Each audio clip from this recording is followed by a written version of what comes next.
मला नाही राहायचं तुमच्या आई वडिलांबरोबर, मग त्यात चुकीचा काय आहे? अगं नेहा, मला समजून तर घे.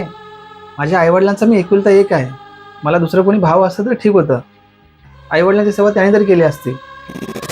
हेच ऐकून ऐकून इतकी वर्ष काढली, पण आता नाही. अगं नेहा, तुला चांगलं माहिती आहे माझ्या आईला बीपीचा त्रास आहे, तरी तू अशी वागतेस. नेहा, तुझ्याशी बोलतोय मी. ते मला काय ऐकायचंच नाही. अगं नेहा, मला समजून तर घे. आई बाबा नाही राहू शकणार आपल्याशिवाय. मला 1 मिनिट पण राहायचं नाही इथं. तुम्हाला यायचं नसेल तर सांगा मला, मी जाते एकटीच. नेहा, अगं ऐकून तर घे. नेहा, नेहा, नेहा.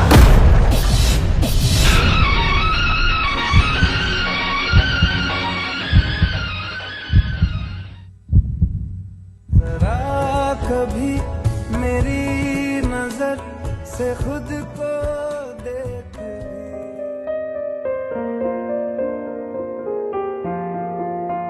हॅलो, बोला. आईनं ताप आला होता, आत्ताच औषध दिलंय आणि झोपवले. काय झालं, असं का बघता? आपल्या आईला आणि आपल्या बायकोला दोघींना असं एकत्र बघण्याचं स्वप्न प्रत्येक मुलाचं आणि प्रत्येक नवऱ्याचं असतं. कसं काय जमलं तुला?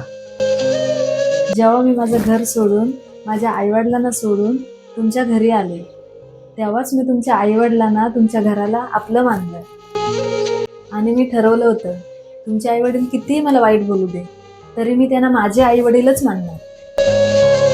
आणि मी असेच वागून त्यांच्या हृदयात थोडीशी जागा बनवली. जेव्हा त्याने माझ्यावर प्रेम केलं, तेव्हा माझ्या हृदयात त्यांची जागा बनली. नेहा, खरं सांगू, प्रत्येक मुलाला असं वाटत असतं की त्याची आई आणि बायको असेच नांदायला पाहिजे. आणि ही गोष्ट प्रत्येक मुलीला कळायला हवी.